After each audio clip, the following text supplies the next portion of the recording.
Jelutong, sokong tak?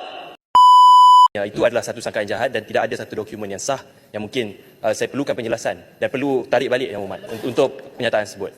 Tak habis lagi. Tunggu dulu. Saya dapat laporan WhatsApp. Saya tak habis lagi. Maknanya saya tidak menuduh secara membabi buta, tetapi kenyataan Yang Berhormat tadi mengatakan bahawa kalau duduk di bawah ketiak orang ni menyokong sebagainya, itu adalah sangkaan jahat Yang Berhormat. tidak jahat. Tengok timbalan Perdana Menteri yang disabitkan dengan kesalahan. Jelutong, sokong tak? Tiap-tiap kali bila di sebelah sana berucap, walaupun jelutong duduk diam-diam dan dengar, nama saya dibangkitkan. Pertama, ini dengar dari mana? Oh, daripada TikTok. Ini belajar mana ni? TikTok. Seorang pula WhatsApp. Ya, tak rujuk fakta. Tapi belajar kalau sebut, baca Quran. Orang tahu surah mana. Baca hadis. Rujukan sanad di mana. Tapi bila bercakap atas nama Islam, rujuk Quran, tapi bila berhutang, tak peduli. Ini yang saya bangkitkan.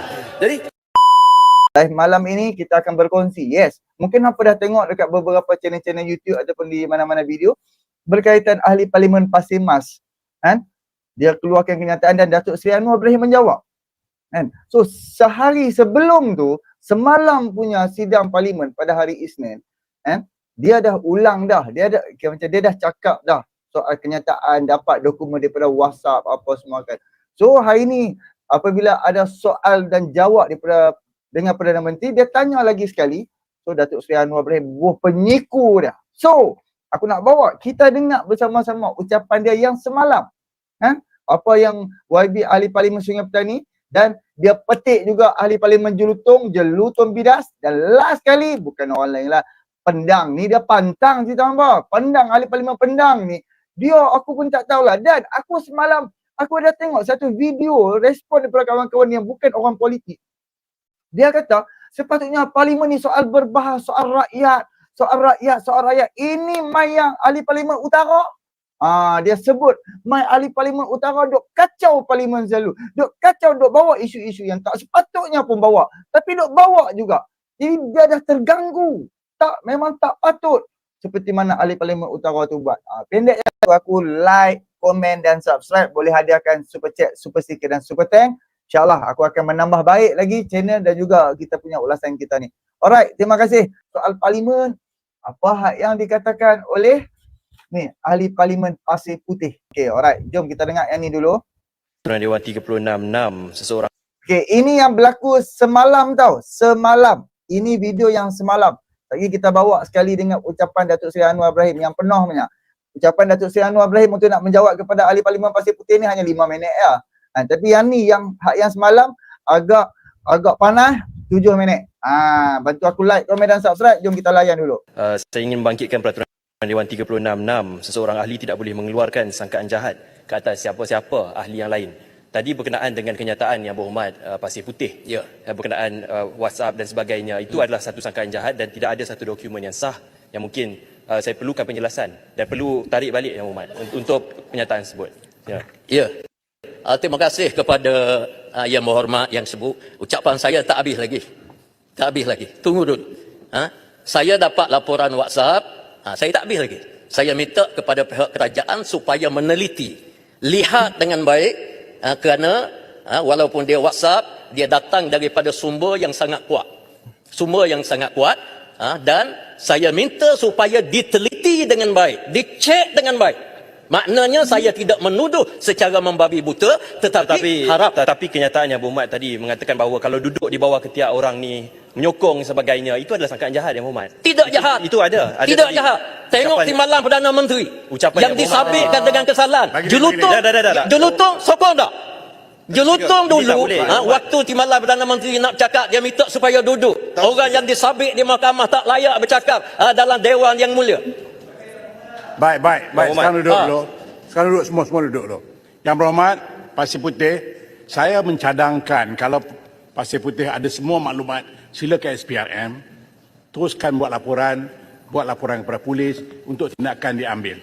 Kerana kalau berucap di sini saja, itu menyatakan kita tidak, kita tak gentleman lah. Okey, insya-Allah. Bawa ke polis supaya saya ada pihak yang bawa, insya-Allah. Itu yang terbaik. Okey. Terima kasih. Speaker, saya menangkan nama saya disebut, saya terpaksa bangun. tiap-tiap kali bila di sebelah sana berucap, walaupun jelutong duduk diam-diam dan dengar, nama saya dibangkitkan. Pertamanya, Tan Sri Speaker, saya tak nak respon. Kenyataan yang dibuat oleh Yang Berhormat di sebelah sana tadi, pertamanya, membuat tuduhan serius terhadap Yang Berhormat Bukit Gantang. Nombor satu.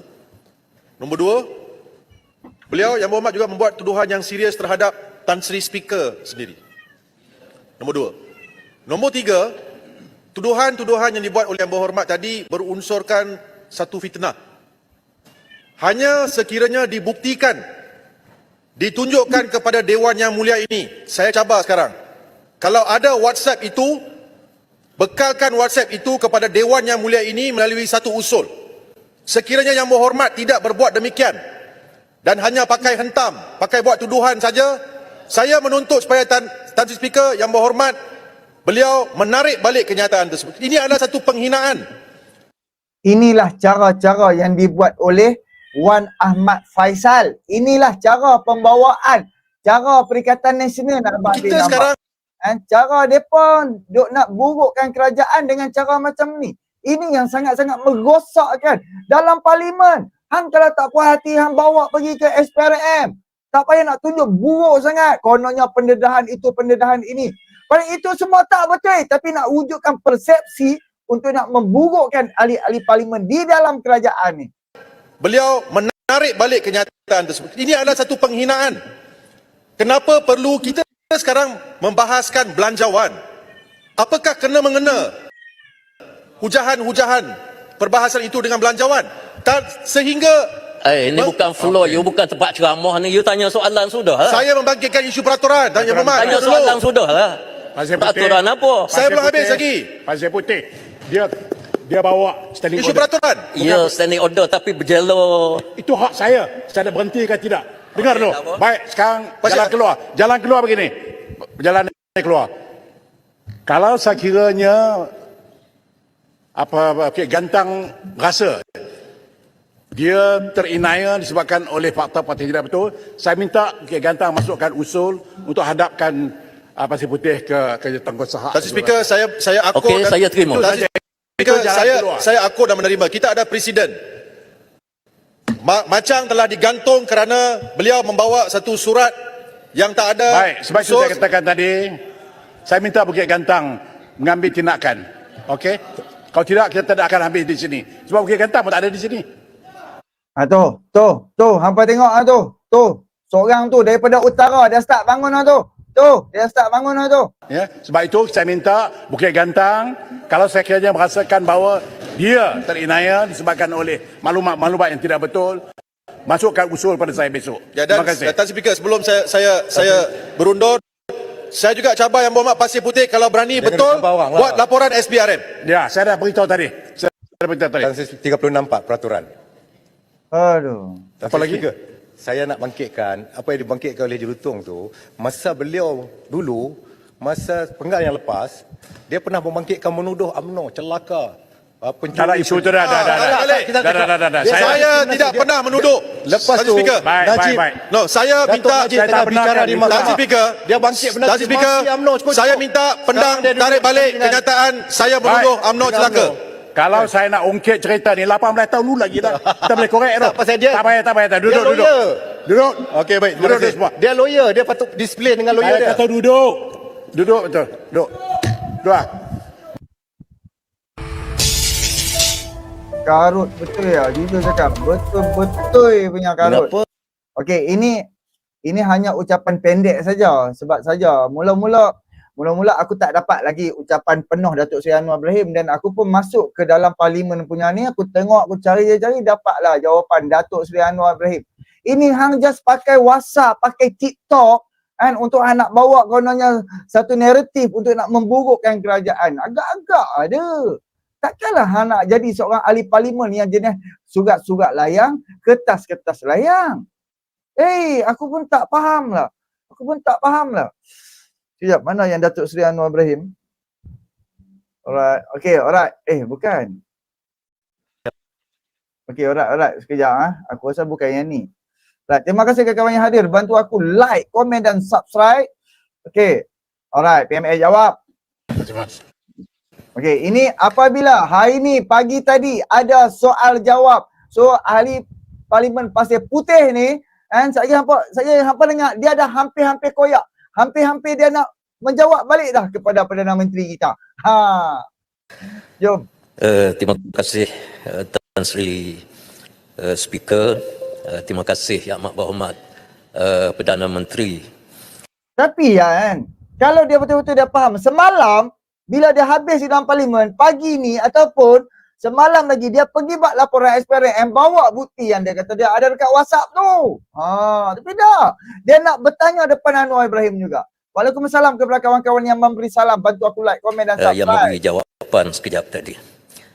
Saya meneliti jawapan yang diberikan dan setakat ini jawapan kepada definisi T15 ini belum diberi jawapan. Dan saya dan rakan-rakan yang lain juga kita kedengaran pentafsiran secara bersendirian. Menteri Ekonomi cara dia sebut 12,000, ada yang sebut 15,000, ada yang sebut 20,000. Jadi itu satu perkara. Perkara yang kedua berkenaan dengan individu berpendapatan tinggi. Saya bersetuju dengan apa yang disebut oleh Kota Melaka. Di mana ahli-ahli perniagaan yang berbentuk individu, usaha-usaha individu dia, di mana peniaga-peniaga ini sebenarnya mereka terpaksa membayar banyak. Orang datang minta sumbangan, minta itu, minta ini, kita lagi ada dengan lembaga hasil dalam negeri dan sebenarnya macam-macam. Macam-macam jabatan-jabatan kerajaan dengan sekolah dengan apa. Jadi tanggungjawab kita di peringkat masyarakat ini kita sempurnakan perkara ini. Jadi kalau ditambah dengan 2% cukai dividen ini, saya kira terbeban dan resiko dia kemungkinan pelabur-pelabur dalam negara ini dia akan berpindah keluar negara dan seumpamanya. Jadi apakah mekanisme yang boleh dibuat oleh pihak kerajaan untuk menangani perkara seumpama ini? Dan yang kedua berkenaan dengan tata kelola yang sering disebut oleh kerajaan. Soalan saya, apakah mekanisme pelaporan awam dan audit yang akan dilaksanakan oleh pihak kerajaan untuk memastikan ketelusan dan menghalang ketirisan dalam pengagihan subsidi bersasar RUN 95 dan pelaksanaan cukai dividen. Sebab waktu yang sama kalau kita kenakan cukai seumpama ini, kita naikkan harga RUN 95, kenaikan harga barang automatik akan berlaku serentak. Sekian, terima kasih. Silakan. Terima kasih. Kadang-kadang bukan nak katalah, jadi ahli parlimen pun saja dia buat-buat tak faham. Saja dia buat-buat tak faham tu yang aku pun tak faham. Sambung. Terima kasih kepada Pak Putih. Cuma unsing saya itulah. Kita ni tak banyak bicara soal pertahankan kepentingan golongan bawahan. 85% tu bagi kita tak penting. Kita hanya fikir ni yang nak pertahan ni apa dia? Orang yang punyai milik saham 2 juta. Itu dalam satu syarikat. Bukan syarikat dia, bukan bangunan dia, bukan keuntungan yang lain. Daripada milik saham. Tentu semua syarikat, semua individu termasuk kita ada tanggungjawab masing-masing. Tetapi apakah boleh kita putuskan bagi negara secara progresif menafikan keperluan mengenakan saham atau mengenakan cukai ke atas dividen bagi orang yang milik saham berjuta ringgit? Ini isu dia. Jadi saya harap hadirin yang berhormat, kalau ada cadangan, bagi cadangan lain. Tapi jangan cadangan tak boleh cukai orang kaya. Ini saya rasa satu perkara yang sangat aneh dan bertentangan dengan prinsip yang kita nak tegakkan, pengagihan kekayaan secara adil. Kemudian dibangkitkan juga tentang kecelaruan tafsiran. Tak benar. Saya dengar ucapan baik Menteri Ekonomi, itu keuangan. Kita kata DOSAM sekarang, Jabatan Statistik menetapkan 13,000. Dan kita fikir agak rendah. Nah, apakah kita nak fikir naik 15 atau 20? Itu sedang dibincangkan. Ya. Jadi tidak ada percanggahan sama sekali. Dan ini kita rujuk ke Mesyuarat Jemaah Menteri. Mengapa kita tetapkan T15 dan 13 itu ditingkatkan jumlah pendapatan. Keduanya soal tata kelola. Tata kelola dalam hal ini tidak berbangkit kerana isu dia itu sangat telus. Umpamanya 85% rakyat tidak terlibat dalam kenaikan harga RON 95. Harga itu dibayar tanpa subsidi, harga pasaran tanpa subsidi, bukan kenaikan. Ialah kepada T15 yang akan diperkirakan semula dan orang asing. Jadi sebab itu kadang-kadang dalam pandangan kita, kita harus teliti, jangan hanya melontarkan secara sembrono tanpa fakta. Misal seperti mana saya dengar ucapan Pasir Putih sebelum ini, bahawa Menteri Keuangan tak ikut tata kelola dalam pengagihan kontrak kepada Disaji dan kepada Bukit Gantang. Tak benar sama sekali. Saya yang sign, saya tahu. Ini dengar dari mana? Oh, daripada TikTok. Ini belajar mana ni? TikTok. Seorang belah WhatsApp. Ya, tak rujuk fakta. Tapi belajar kalau sebut baca Quran, orang tahu surah mana. Baca hadis, rujukkan sanad di mana. Tapi bila bercakap atas nama Islam, rujuk Quran, tapi bila hitam, tak peduli. Ini yang saya bangkitkan. Jadi soal tata Ya, kelola, Mak Berhormat. tata kelola, saya habis satu ayat. Soal tata kelola Pasir Putih saya nak bagi tahu. Kita tak ada tolak ansur. Tata kelola dalam soal pengagihan ini untuk 85% itu kita tetap pertahankan. Jadi jangan pusing dengan putar, jangan buat tuduhan melulu di Dewan ini. Baik, seterusnya saya jemput. Jangan buat tuduhan yang melulu. Jangan buat. Takkan hang dah menjadi pembela kepada maha kaya. Sebab kalau hang pergi baca dekat Facebook Isyam Jalil, babe, ahli-ahli Parlimen PAS ni seperti pembela kepada golongan-golongan maha kaya. Why hang kena jadi perangai macam tu? Yang ada yang naik Lamborghini, yang naik Skyline, yang bulan-bulan RM5,000, RM6,000 yang mereka hampuk untuk nak bayar kereta saja. Kan? RM10,000 nak bayar rumah saja. Bayangkan. Apa salah ambil daripada mereka pergi bagi kat miskin? Kan? Tak boleh ke? Kita akan bawa daripada Wadah Daily juga. Wadah Daily pun ada juga mengeluarkan kenyataan dia macam membidas kepada golongan maha kaya ni. Oh, Wadah Daily aku berlupalah letak di mana. Dan kalau hampa perasan semalam Dr. Akmal Saleh dan juga aku letak mana yang Wadah Daily dia mencerakinkan soal T15 ni. Kenapa dia macam dia mengapa hang lebih okey Nazri Hamdan aku lupalah. Jadi jom bantu aku like, komen dan subscribe geng. Kan? Cuba hampa fikir orang yang duk bayar ribu-ribu, puluh-puluh ribu. Kan? Cuba bayangkan yang jutawan. Satu hari pendapatan dia saja 10,000 pendapatan dia saja. Kan? Aku betul faham lah. Yang naik Wellfire, yang naik Alphard 2023 punya, yang naik 2025 punya, yang naik Bentley, yang naik Skyline, yang naik kaya-kaya ni. Kelantan Ferrari, Lamborghini bersusun punya geng ni. Takkanlah kita nak membela mereka. Cuba berfikir macam tu. Jadi jom kita dengar penjelasan daripada ni. Habislah lepas ni. Aduh, habislah kita semua tahun depan. Kerajaan nak kelaskan semula kategori pendapatan kita. Nak buat macam mana ni? Guys, janganlah panik sangat. Sebenarnya pengklasifikasian semula pendapatan ni dia bukanlah benda baru. Ia adalah satu kesinambungan perbincangan di antara Perdana Menteri, Kementerian Kewangan dan juga Kementerian Ekonomi. Dengan pengklasifikasian semula pendapatan ni, dia akan dapat memberikan gambaran yang lebih tepat mengenai keupayaan sebenar pendapatan yang lebih fokus kepada needs base. Alamak, needs base ni apa sebenarnya? Well, untuk pengetahuan korang ia adalah bantuan yang diberikan berasaskan faktor seperti tahap pendapatan, saiz keluarga, komitmen hutang dan pelbagai lagi tanpa mengira kaum dan latar belakang. Melalui dasar needs base, tak kira sesiapa pun selagi mereka layak dapat bantuan dari kerajaan, mereka akan tetap diberikan keutamaan. Ramai di antara kita mungkin mulai rasa risau dan bimbang sebab takut mungkin bermula tahun depan kita tak dapat lagi subsidi petrol RON95. Kerisauan ini berpunca kerana kita mungkin tak tahu kita ni dekat kelompok mana sebenarnya dan berapa harga yang kita akan bayar untuk petrol RON95 ni. Jadi, jom saya bantu korang dalam video ni. Sebenarnya kerajaan dah pun jelaskan yang pensasaran semula subsidi RON95 ni akan bermula sekitar pertengahan tahun 2025 nanti. Dan ni perkara yang kita kena tahu guys. Majoriti besar daripada kita still akan dapat subsidi RON 95 ni. Hanya sebilangan kecil sahaja yang berpendapatan tinggi yang perlu membayar petrol RON 95 ni pada harga pasaran. Tapi soalnya, kayu pengukur pendapatan ni ialah pendapatan yang macam mana?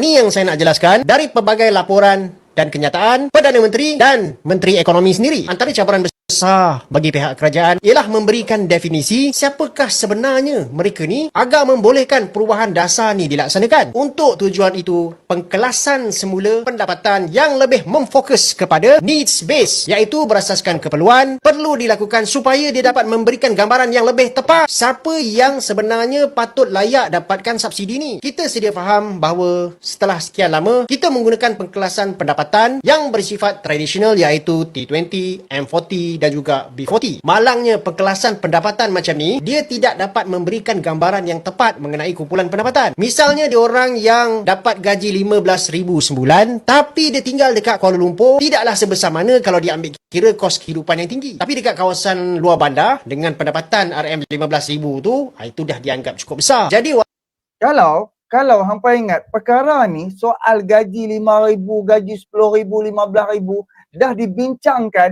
daripada tahun lepas lagi, daripada Rafizi Ramli. Dia dah daripada terwujudnya idea dasar gaji progresif. Gaji 3,000 duduk di KL ni mampu nak buat apa. Tetapi gaji 3,000 duduk di kampung, duduk di kawasan pendalaman agak okey, agak nyaman. Gaji 5,000, 7,000 kalau duduk dekat KL beza, duduk kat kampung beza. Jadi sebab tu kerajaan sekarang ni nak kelaskan balik. Sebab tu padu itulah yang akan menentukan. Sebab tu dia nak tahu alamat hang, tempat tinggal hang, pekerjaan hang, jarak tempat kerja, anak-anak hang berapa ramai, hutang hang, saham hang, harta hang, kenderaan hang. Semua dia nak tahu. Untuk dia nak letak hang di mana. Hang walaupun gaji 15,000 tapi duduk dekat KL, hutang ada banyak ni, saham hang banyak ni, so dia akan letaklah B40 ke, M40 ke, T15 ke. Jadi, kena faham yang tu. Sambung balik. pengkelasan pendapatan seperti ini membolehkan kerajaan memahami berapa banyakkah peratusan dalam populasi yang masih lagi perlu dibantu dan keadaan sosio-ekonomi rakyat, tapi melalui masa dia dah tak sesuai lagi dijadikan kayu pengukur bagi melaksanakan dasar-dasar yang lebih kritikal seperti pensasaran semula subsidi petrol RON 95. Bukan sahaja bagi keperluan perbelanjaan fiskal negara, tapi supaya polisi itu dapat disasarkan kepada golongan yang tepat menerusi pengkelasan pendapatan yang lebih bermakna dan lebih menggambarkan realiti kehidupan yang sebenar seperti kuasa beli selepas ditolak dengan komitmen-komitmen macam cukai, KWSP dan juga komitmen hutang diorang. Lagi satu kita kena faham guys, apa yang dibentangkan di dalam Belanjawan 2025 oleh Yang Amat Berhormat Perdana Menteri itu, dia adalah perancangan pada tahun 2025.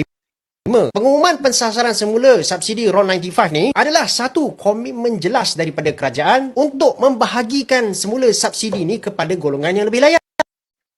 Kita sedia faham bahawa garis pendapatan kasar ni tak memberikan keupayaan sebenar kuasa perbelanjaan isi rumah. Tambahan lagi setiap isi rumah ni dia ada komitmen yang berbeza dari segi perbelanjaan diorang, dari segi lokasi diorang tinggal, dan ini semua adalah antara faktor yang perlu dimasukkan di dalam pengkelasan pendapatan yang baru. Kalau kerajaan tak buat penelitian yang betul-betul untuk mengkelaskan mereka semula ni, ditakuti nanti pensasaran semula subsidi ni tidak sampai ke golongan yang tepat. Jadi macam mana kita nak gambar kemampuan pendapatan yang lebih tepat berasaskan keperluan? Sebelum ni Perdana Menteri dia ada menegaskan bahawa garis panduan baru yang lebih realistik akan menggunakan kaedah NDI ataupun Net Disposable Income ataupun pendapatan boleh guna bersih, yang mana dia akan mengambil kira potongan gaji, komitmen hutang isi rumah sebelum mereka ditentukan sama ada masih layak untuk mendapat subsidi kerajaan ataupun tak. Bagi saya lah, NDI ni dia adalah satu gambaran yang lebih tepat menggambarkan kuasa beli isi rumah berbanding pengkelasan pendapatan kasar yang digunakan sebelum ni. Bagi mereka yang tinggal di kawasan bandar-bandar besar, contohnya macam Putrajaya, Kuala Lumpur, Johor Bahru, kita sedia maklum lah, pendapatan kalau sekitar 10,000 tu bukanlah pendapatan yang besar guys kalau diambil kira dengan kos kehidupan kat kawasan tu. Oleh itu adalah sangat wajar NDI ni digunakan sebagai satu data baru bagi pengkelasan, bukan berdasarkan kepada pendapatan kasar tapi kepada kuasa beli yang sebenar. Okey guys, apa pandangan korang tentang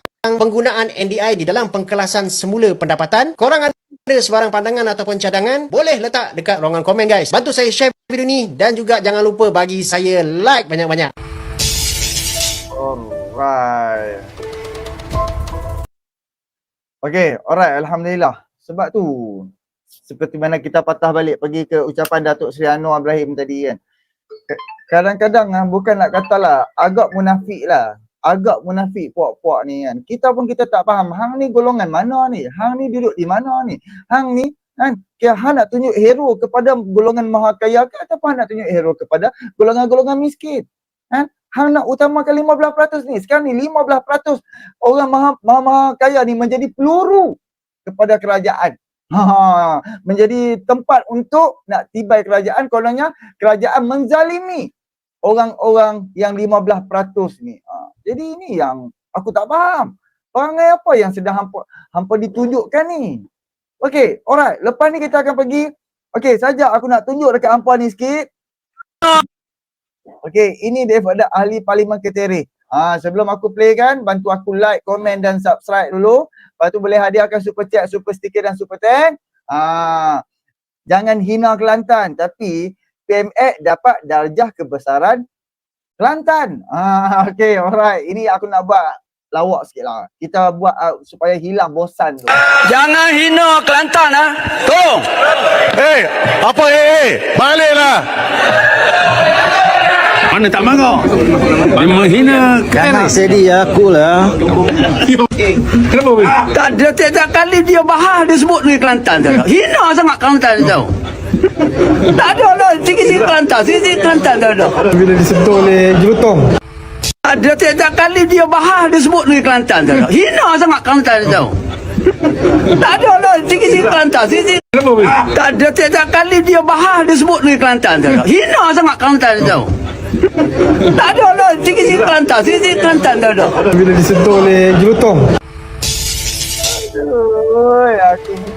Aduh, aku tak faham betul lah kan. Tapi seperti mana gambar tu tuliskan, aku dah crop tepi tu kan. Datuk Seri Anwar Ibrahim mendapat darjah kebesaran daripada negeri-negeri yang kita boleh katakan hampir 70% menolak Datuk Seri Anwar Ibrahim. So, kita nak bawa pula ni. Tadi ahli Parlimen Pasir Putih daripada PAH, perangai dia. So, kita bawa ni seperti mana tadi Datuk Seri Anwar Ibrahim kata, dengan wajah agama apa semua ni, agama terus menjadi senjata politik. Kenapa rakyat masih percaya? Okey, bantu aku like, komen dan subscribe, geng. Jom.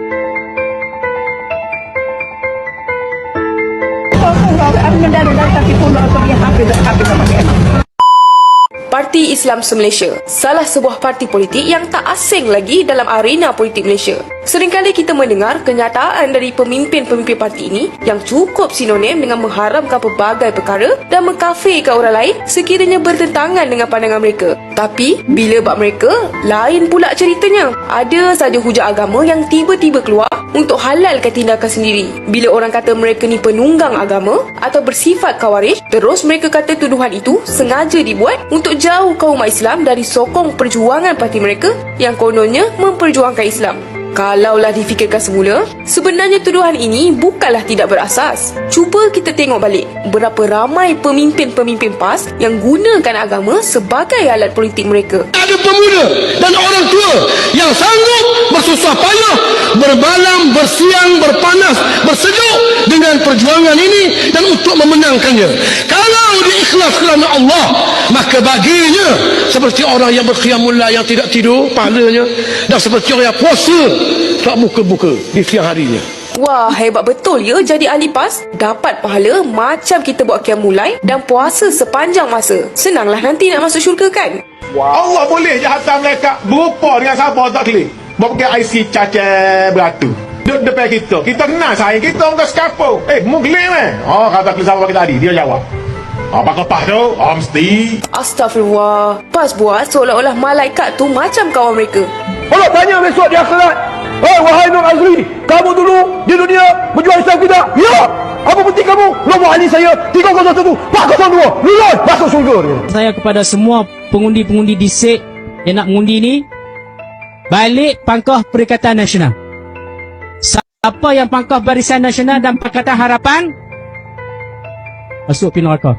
Sejak bila tiket syurga ada cap parti? Sejak bila PAS memegang kunci ke pintu syurga? Ni orang buat Islam molek-molek dah. Dia buat amanah pula dah lawan ulama. Sedangkan semayang. Sedangkan pergi ke Mekah. Lawan ulama. Mati Allah tak terima ibadat.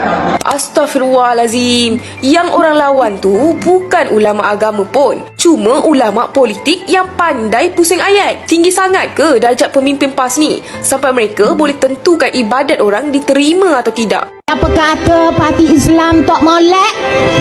Siapa kata parti Islam ni jahat?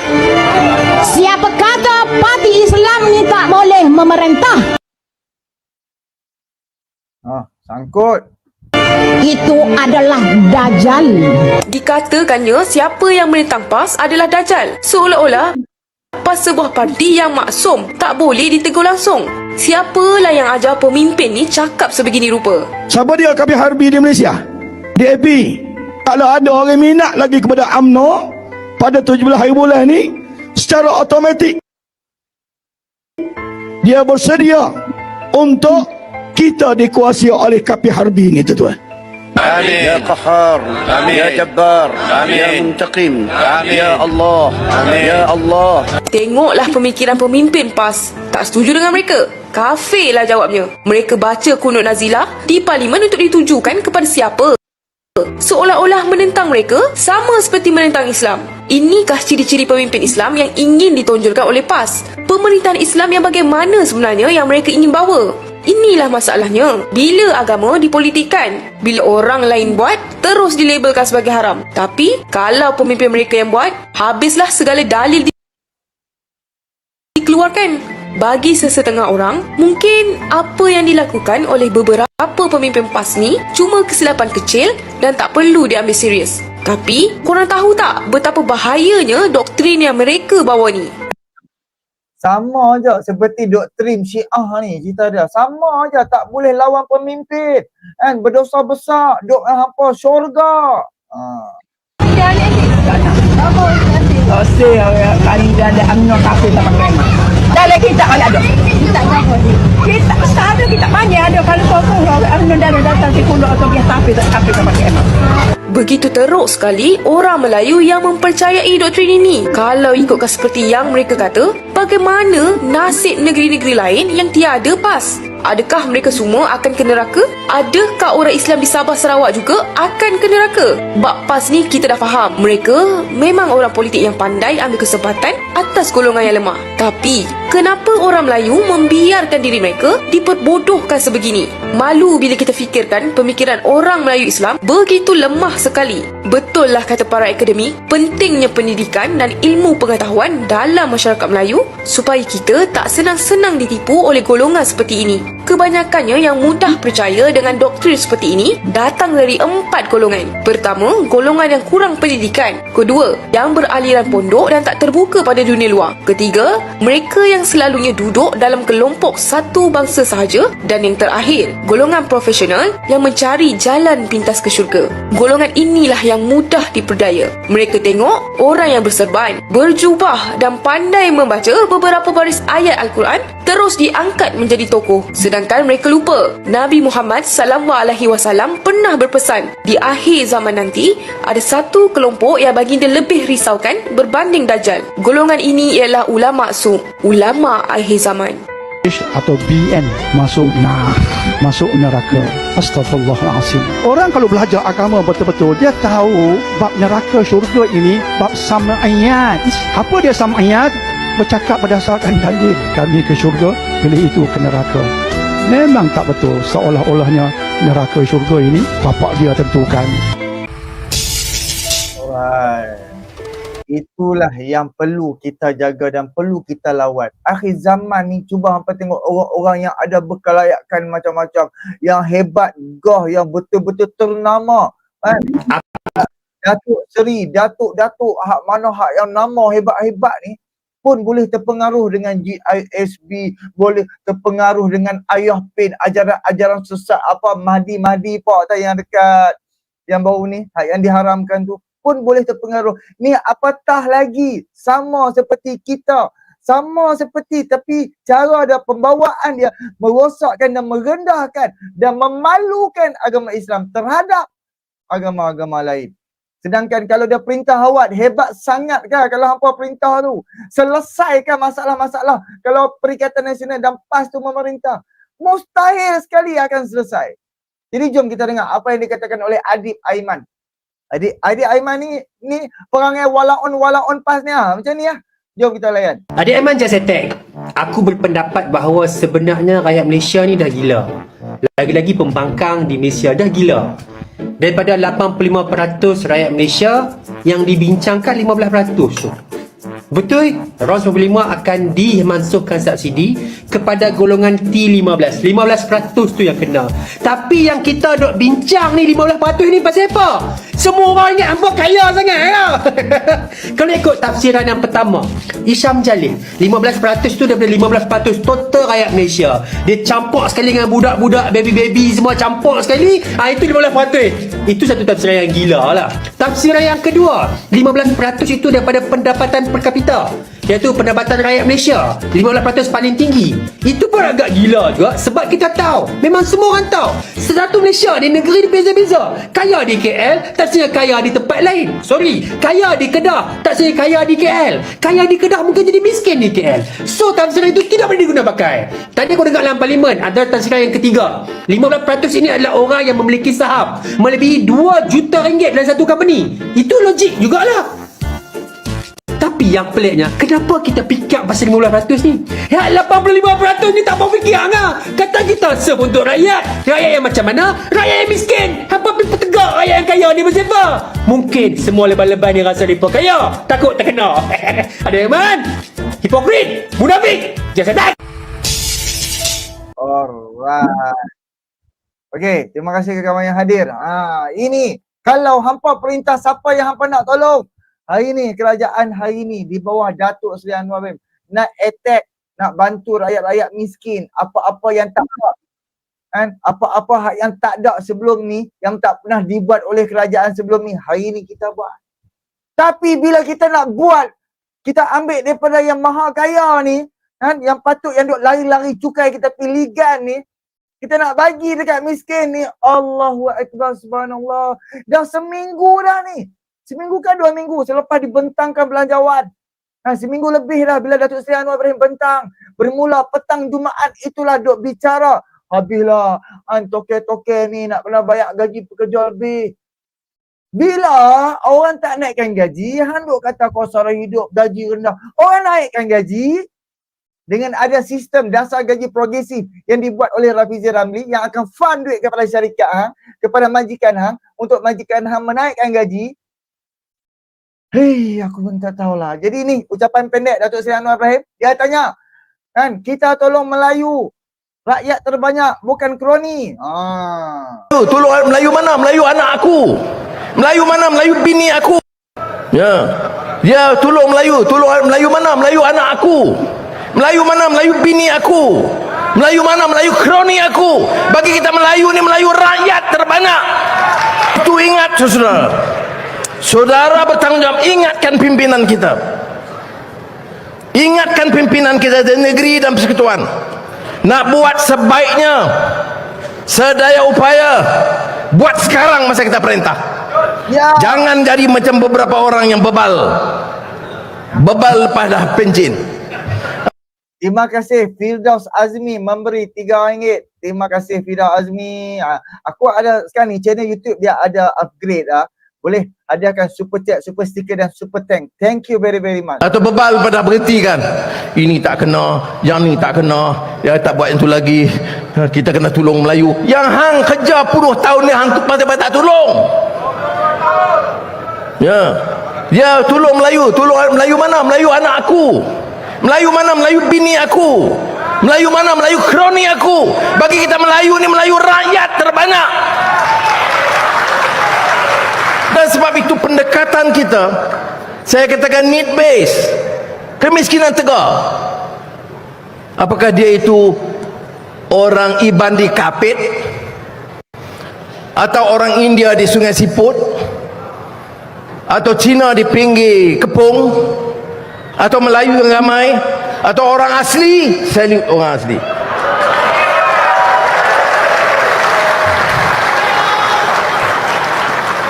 Kita cuba selesaikan semua. Sekarang ni nak cakap apa? Apa yang boleh nak cakap oleh orang Bersatu dan PAS? Masa kamu perintah, apa program kamu basmikan kemiskinan Tegar? Masa kamu perintah 33 bulan, mana suara kamu untuk bebaskan masyarakat yang miskin dan terdera? Sekarang dibangkitkan. Sebab itu saudara, kita kena jawab. Dengan slogannya lawan tetap lawan, tapi lawan-lawan. Terima kasih Alan Harimau memberi RM15. Terima kasih yang memberi super sticker, super chat. Thank you very much. Lembab setengah mampus. Sebab itu lawan tetap, lawan dengan jawab.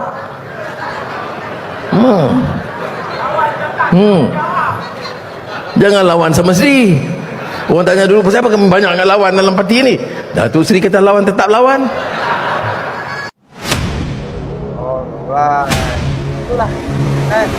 Cuba apa tengok kalau ucapan yang aku dah share beberapa kali, Datuk Seri Anwar Ibrahim cakap soal kenaikan gaji penyawak awam.